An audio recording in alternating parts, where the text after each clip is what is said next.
Back, you're with us here on Trading Hour. Nilesh Shetty is portfolio manager at Quantum Advisors. He's joining us now to take some questions. Nilesh, good to have you with us here. Thank you very much for your time. You know, the result season is now almost pretty much behind us. And if you will, I want to put some specific stocks and their results and the market reaction to you. We were just having this conversation. We played out the soundbite from Inox Wind for our viewers just a while back. The company is talking about a big turnaround for their business. They posted losses in FY23. They're saying, well, revenues will go up a few times and they should be able to post significant profitability as well. I don't know if you've ever looked at the company in detail or if you do own it, that's great. But any thoughts at all?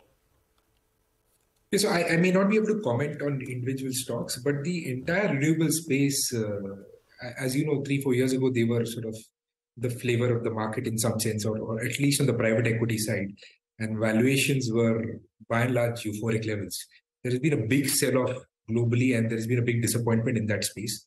I know some of these managements are trying to reclaim some of these valuations, but it's unlikely that they will ever get those valuations again.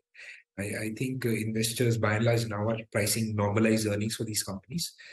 So at least for us, we've not seen significant value there to allocate any capital. And some of these managements, you have to be really careful given the corporate governance risk that you're running.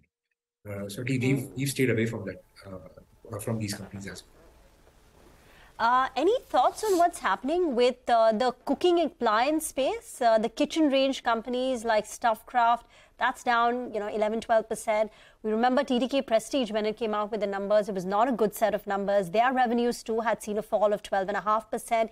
TTK's profits were down close to about 26%. What exactly is happening in this space? Is it just demand? Is it competition? And is the decline that we've seen in the stock price making it an attractive opportunity now? Yeah, so I mean, the common thesis that you have for the economic recovery that has played out over the last 3 years since COVID is it's been more K-shaped.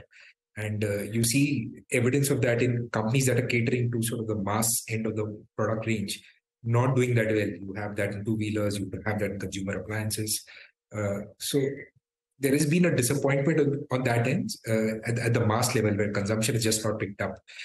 The other thing was valuations for this bucket was in line with consumer staple companies, as if there is no cyclicality in the business and they had a structural, no risk kind of growth.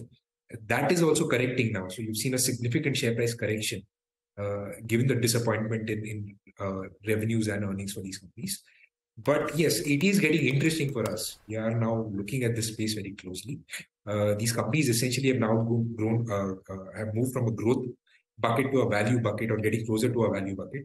And we are just selectively starting to add names in this space to our portfolio. Again, there could be near-term challenges, but if you have a 3 to 5 year view, if valuations were to correct a little bit more, suddenly you'll see fairly attractive opportunities open up in this space. Okay, got that.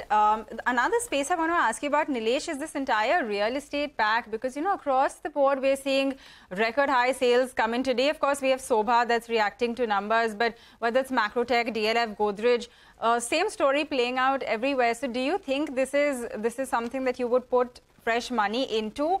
And do you think it's good to play through just the real estate companies, or would you look at some of the home improvement plays as well?